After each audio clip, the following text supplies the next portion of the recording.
Hello everyone, my name is Chandan Singh. So guys, बहुत सारे beginners ने कहा है कि सर बिगनर्स के लिए भी कभी कभी न्यूज़पेपर पढ़ाइए। तो ये मैं बिगनर्स के लिए लाया हूँ। है द हिंदू का ही न्यूज़पेपर, बट उसमें मैंने एक पेज निकाला है बिगनर्स के लिए। तो आप चाहें तो इसका एक स्क्रीनशॉट ले लीजिए गाइस। ये खबर है, यहाँ से ये वाला सेक्शन मैं आपको पढ़ाऊँगा। स्क्रीनशॉट ले लीजिए। चलिए, अब इसमें कुछ वर्ड्स मैंने तैयार किए हैं। देखिए, ये वर्ड्स हैं जैसे collapse, slum, displacement, evacuate, sweep away, erect, bring down, belongings, take stock. इसका भी एक स्क्रीनशॉट ले लीजिए। ओके। और कुछ चीज़ें मैं आपको सिखाऊंगा, जैसे due to, led to, adjective clause, rush to, resident of and ask के बाद जो टू आता है कोई चीज़ करने के लिए। जब कहते हैं किसी को ऐसा करो वैसा करो तो टू भी लगता है। तो ये भी मैं आपको सिखाऊंगा। चलिए शुरू करते हैं। देखिए, ये जो आप देख रहे हैं, ये हेडलाइन है कि over 10 houses collapse near ITO due to heavy rain. जो भी आपका हेडलाइन होगा दोस्तों, ज़्यादातर आपको प्रेजेंट इंडेफिनिट में दिखाई देगा। और अगर कभी वर्ब की थर्ड फॉर्म दिखाई दे, यानी कि वो पैसिव उसका मतलब है। ये रूल है हेडलाइन का। यानी कि ओवर 10 हाउसेज, यानी कि 10 घरों से जो ज़्यादा घर हैं, कोलैप्स यानी कि गिर गए। कहाँ पर? नियर आईटीओ, आईटीओ के पास। किसके कारण? तो ड्यू टू हैवी रेन, भारी बारिश के कारण। अब देखते हैं कि एडिटो मतलब आर्टिकल में क्या लिखा है। चलिए गाइस, यहाँ से लेकर यहाँ तक इसकी हिंदी देखते हैं। यहाँ लिखा है कि over 10 houses collapsed in the slums of Anna Nagar near ITO due to heavy rain. Comma है, कॉमा पे रुकते हैं, तोड़ना सीखते हैं गाइस। सबसे पहले देखिए, कोलैप्स्ड ये आपका वर्ब है। वर्ब का सेकंड फॉर्म है, यानी कि पास्ट इंडेफिनिट टेंस है। तो वर्ब से पहले क्या होगा? सब्जेक्ट होगा। ये ओवर से लेकर के हाउसेस तक सब्जेक्ट। जो बिगनर्स होते हैं वो हमेशा सब्जेक्ट छोटा छोटा पढ़ते हैं, जैसे ही is going, I am working, they have eaten. तो ये I, we, you, they, he, she, it इसी में रह जाते हैं। सेंटेंसेस के जो सब्जेक्ट्स हैं वो बहुत बड़े बड़े भी होते हैं। जैसे यहाँ लिखा है ओवर 10 हाउसेस। इस तरह के सब्जेक्ट को हम कहते हैं नाउन फ्रेज। तो ये नाउन फ्रेज है, काम क्या कर रहा है? सब्जेक्ट का। तो 10 से ज़्यादा, ओवर 10 हाउसेस, तो 10 से जो ज़्यादा घर हैं कोलैप्स्ड, यानी कि वो ढह गए। कोलैप्स मतलब ढह जाना। फिर प्रैपोजिशनल फ्रेजेस से जोड़े जाते हैं सेंटेंस से। जैसे इन आपका प्रैपोजिशन है, इससे एक सेंटेंस को मतलब एक छोटा सा टुकड़ा लगाया और वो फ्रेज का काम करेगा। जैसे इन के बाद लिखा हुआ है द स्लम्स, तो इन द स्लम्स ये एक फ्रेज है। इसको क्या बोलेंगे? प्रैपोजिशनल फ्रेज। तो ये क्या काम करता है? एडजेक्टिव या एडवर्ब का काम करता है। तो कह रहा है कि जो 10 से जो ज़्यादा घर गिरे हैं, कहाँ पर गिरे हैं? इन द स्लम्स, यानी कि उन झुग्गी झोपड़ियों में, जो गंदी बस्ती है, स्लम्स है, उसमें गिरे हैं। ठीक है, कहाँ के स्लम्स हैं? फिर एक प्रपोजिशन लगाया और एक फ्रेज बना दिया कि ऑफ अन्ना नगर। अन्ना नगर एक जगह है, वहाँ के वो स्लम्स हैं। कहाँ पर है अन्ना नगर? नियर आईटीओ, नियर से जोड़ दिया, आईटीओ के पास है। ठीक है जी। ये गिरे किस कारण से गिरे? ड्यू टू, यानी कि के कारण, ड्यू टू हैवी रेन, भारी बारिश के कारण गिरे। ये भी हो गया। यहाँ पर एक कॉमा है, यहाँ पर विच है। विच क्या है? रिलेटिव प्रोनाउन है। इससे जो वाक्य आपको दिखाई देगा उसे हम कहते हैं क्लॉज, और ये काम करते हैं एडजेक्टिव का, यानी कि क्या कहलाएंगे? Adjective clause. विच यानी कि जिसने, led to the displacement, lead to से बना लेड टू। लीड का मतलब है कॉज करना, यानी कि कुछ उत्पन्न कर देना। तो जिसने पैदा कर दिया डिस्प्लेसमेंट। डिस्प्लेसमेंट का मतलब है अपनी जगह से डिस्प्लेस, यानी कि हट जाना, यानी कि इसकी वजह से लोग हट गए। डिस्प्लेसमेंट ऑफ रेजिडेंट्स, रेजिडेंट का मतलब जो परमानेंटली वहाँ काफ़ी सालों से रहते आ रहे हैं, वो निवासी हैं, उनको रेजिडेंट कहते हैं। तो रेजिडेंट क्या हो गया? डिस्प्लेस हो गए। ये कब हुआ? ऑन संडे मॉर्निंग, संडे की सुबह को हुआ। तो समझ में आया कि 10 घर गिर गए। वो लोकेशन ये है, भारी वर्षा के कारण हुआ, और जिसने क्या कर दिया? जितने भी रेजिडेंट्स हैं उनको डिस्प्लेसमेंट पर मजबूर कर दिया। अब आगे देखते हैं, कुछ चीज़ें मैं आपको सिखा दूंगा इसके अंदर, आगे देख लेते हैं। The colony is located behind the under construction WHO headquarters at ITO। यहाँ पे फुल स्टॉप। देखिए, जैसे कॉलोनी इज लोकेटेड कैसे बोलते हैं कि it is situated, it is located, यानी कि स्थित है। कहाँ पर स्थित है? बिहाइंड। कई लोग हैं स्पोकन इंग्लिश में मैंने देखा है गलती करते बिहाइंड के साथ ऑफ लगाए थे, बिहाइंड ऑफ। बिहाइंड के बाद ऑफ नहीं आता, behind the under construction WHO headquarter. एक WHO का हेडक्वार्टर है जो कि अंडर कंस्ट्रक्शन अभी बन ही रहा है, उसके पीछे, ठीक है। ये कॉलोनी स्थित है, वो कहाँ पर है, ITO में है। क्लियर है। अब देखते हैं, ये तो हो गया कि हेडक्वार्टर्स जो कि कहाँ पर है, ITO में, तो उसी के पीछे ये कॉलोनी लोकेटेड है।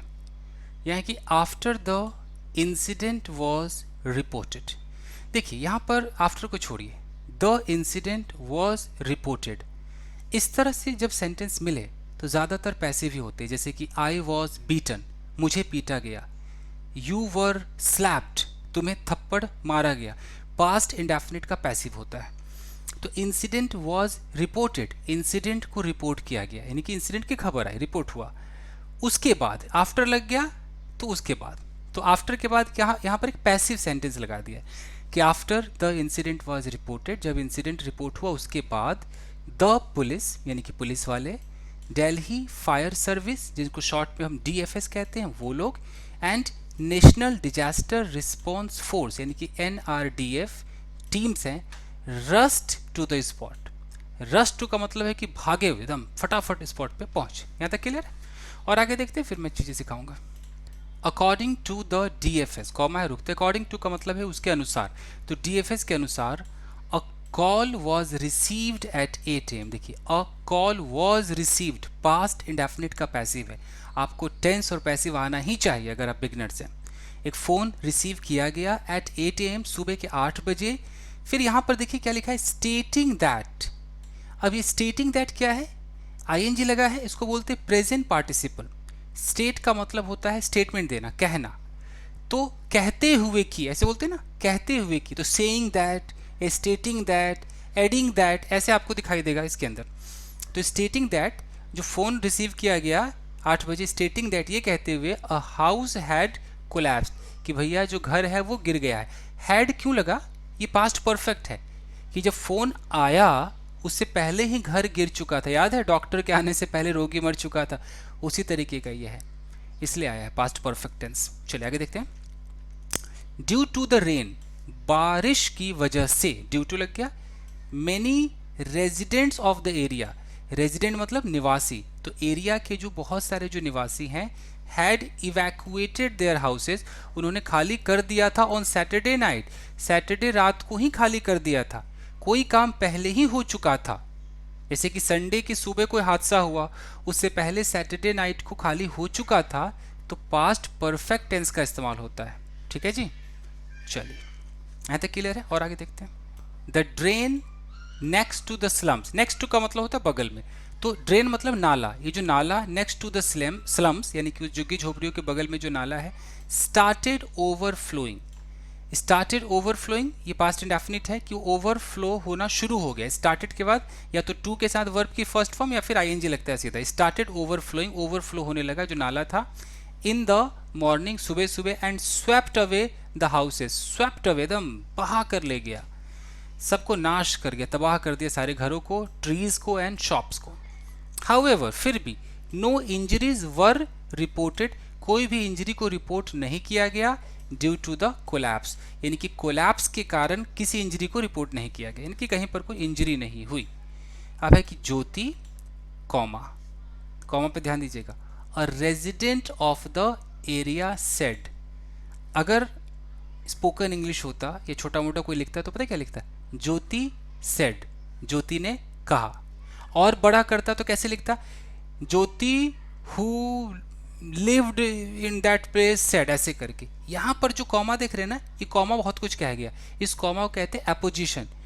ये कॉमा लगाकर अगर आप छोटा सा फ्रेज लगा देंगे ना, तो वो ये जो फ्रेज है ना, वो इस ये जो है ना नाउन, इसके बारे में कुछ कहता है। ज्योति, कौन ज्योति, वो ज्योति, और रेजिडेंट ऑफ द एरिया, उस एरिया की निवासी है। सब हो गया, कोई क्लॉज की जरूरत नहीं है। सेड तो उसने कहा, क्या कहा, इट इज डिफिकल्ट टू से, ये कहना मुश्किल है, how many people have been affected, कितने लोग अफेक्ट हुए हैं, ड्यू टू द रेन। तो ज्योति ने कहा कि कहना मुश्किल है कि बारिश की वजह से कितने लोग अफेक्ट हुए हैं।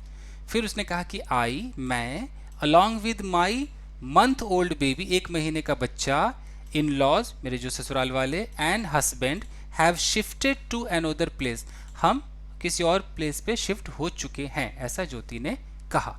We are staying in a tent, देखिए we are staying present continuous tense है, टेंस ही टेंस है। We are staying in a tent, हम एक टेंट में रह रहे हैं। अब ध्यान से देखिए, टेंट के तुरंत बाद क्या आया, इरेक्टेड बाय।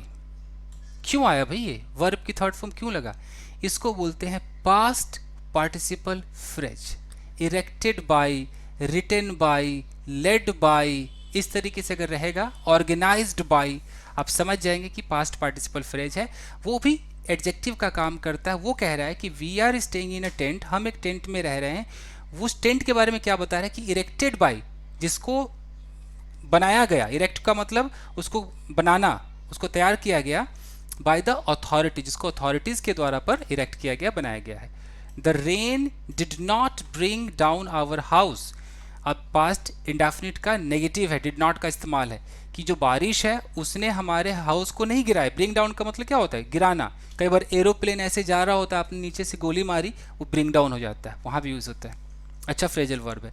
तो बारिश ने हमारे घर को नहीं गिराया, but it developed cracks, actually वहाँ पर हमारे घरों में क्रैक आ गया। And the official asked us to shift out, और ऑफिशियल ने हमसे कहा कि भैया निकल लो, शिफ्ट कर लो कहीं पर, due to safety reason, safety reason के कारण शिफ्ट कर लो। ये कह रहे कि हमारा घर गिरा नहीं, सिर्फ क्रैक्स आ गए। आर बिलोंगिंग्स, यानी कि हमारे जो सामान हैं, हाउस होल्ड आइटम्स, जो भी घरेलू आइटम्स हैं, हैव बीन स्वेप्ट अवे, सब बह चुके हैं। And NDRF team was also sent to the spot, ये पास्ट इंडेफिनिट का पैसिव है कि एनडीआरएफ टीम को भी भेजा गया, वॉज सेंट, भेजा गया टू द स्पॉट, क्या करने के लिए, टू टेक, इसको बोलते हैं infinitive, to take stock of the situation.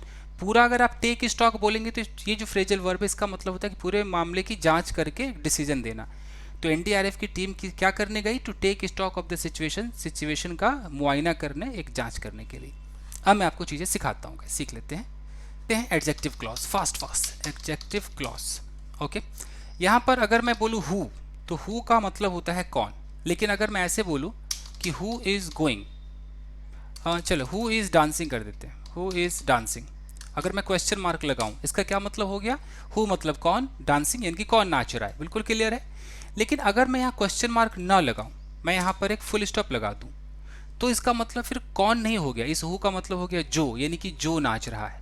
हालांकि सेंटेंस अधूरा है, कंप्यूटर भी नहीं समझ पा रहा है। यहाँ पर देख रहे हैं नीचे अंडरलाइन आ गया है, अगर मैं ऐसे करूँ तो क्वेश्चन मार्क दिखा रहा है। अब इस सेंटेंस को हम पूरा करेंगे तो इससे पहले कुछ ना कुछ होगा।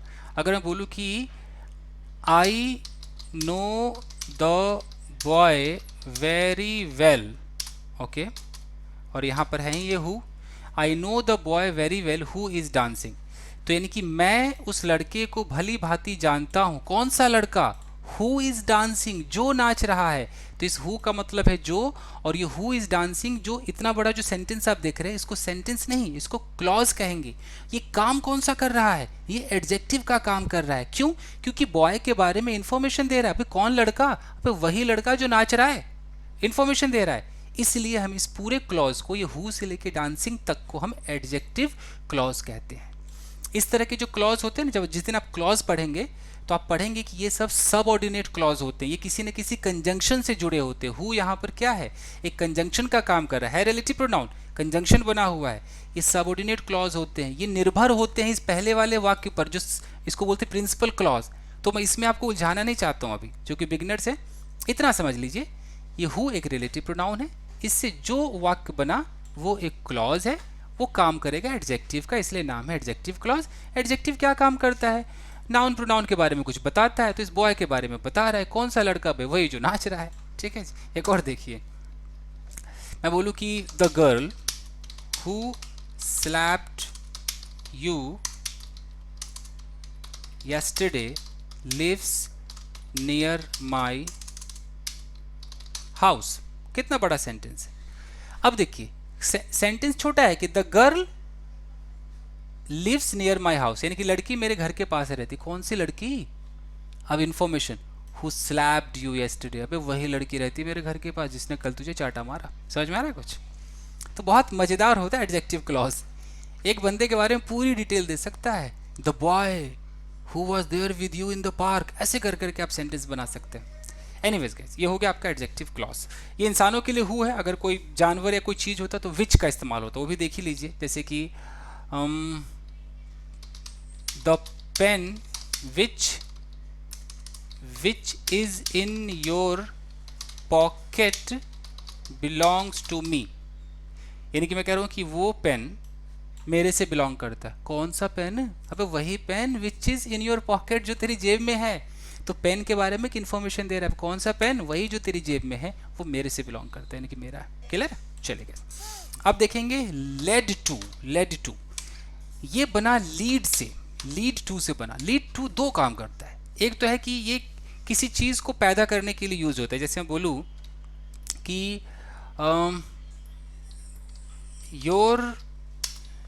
Your altercation with your wife, ये तुम्हारा जो ये नोक झोंक है ना, तू में अपनी पत्नी के साथ, कैन लीड टू डाइवोर्स। तो यहाँ पर लीड टू का क्या है?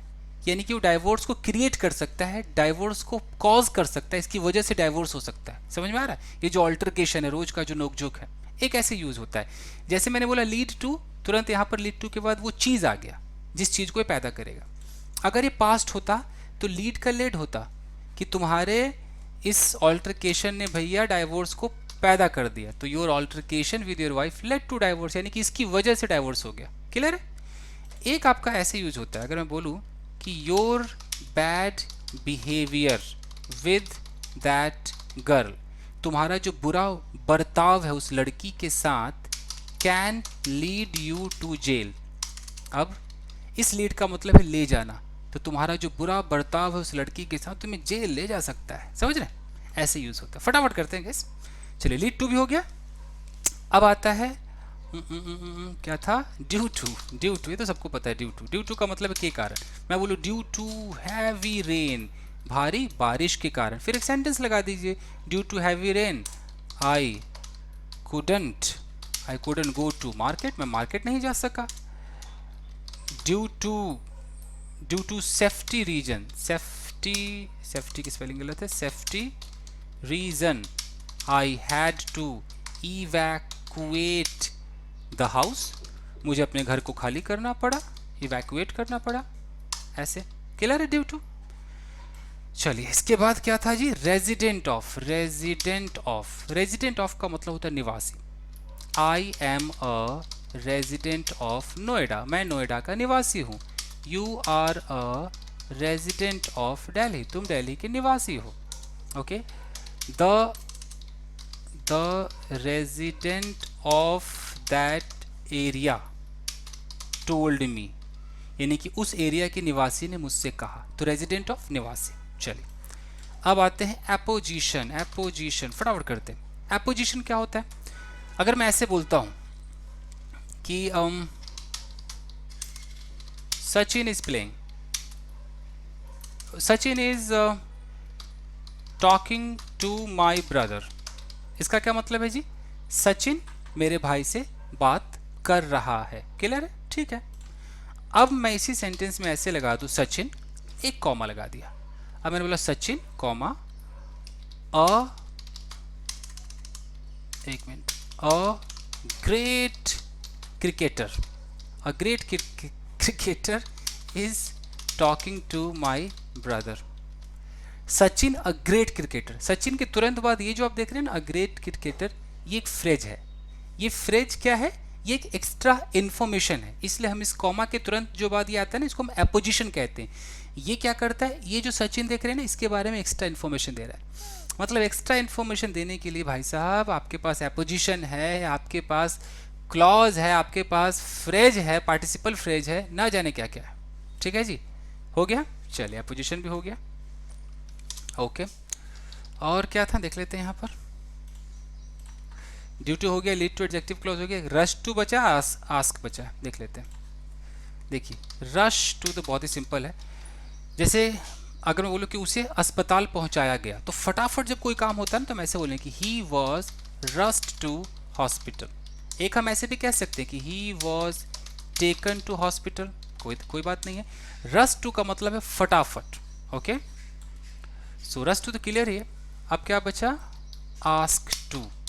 देखिए अगर मैं ऐसे बोलूँ आई आस्क्ड हिम, इसमें कोई टू नहीं लगता, मैंने उससे पूछा, मैंने उससे पूछा, क्या पूछा भाई, I asked him where are you going, तुम कहाँ जा रहे हो, ये एक क्वेश्चन था, वेयर आर यू गोइंग, तुम कहाँ जा रहे हो, ठीक है मैंने पूछा, एक क्वेश्चन था।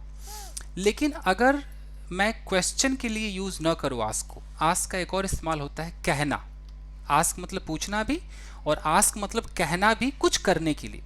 तो मैं बोलूँ कि मैंने अपनी वाइफ को चाय बनाने के लिए कहा, तो आई आस्क्ड, किससे कहा, वाइफ से, तो माई वाइफ, ठीक है, आई आस्क्ड माई वाइफ। अगर मैं इतना पे छोड़ दूँ तो ऐसा लग रहा है कि मैंने वाइफ से पूछा, तो मुझे कैसे जोड़ना होगा, I asked my wife to, verb की फर्स्ट फॉर्म मेक टी। अब क्या हो गया, तो मैंने अपनी वाइफ से कहा चाय बनाने के लिए। जो बिगनर्स होते हैं वो क्या बोलेंगे, I said to my wife, okay. अगर वो ऐसे नहीं जोड़ेंगे तो I said to my wife, hey wife please make tea, please make tea, इस तरीके से। तो ये स्पोकन में ठीक है, अच्छा तरीका है, I said to my wife, but ये आस्क्ड चलता है नहीं, तो इसकी जगह टोल्ड का भी इस्तेमाल होता है, told my wife to make tea, but asked सबसे बेटर है, अंग्रेज भी इसका इस्तेमाल करता है, आप इंग्लिश मूवीज देख लीजिए, ओके।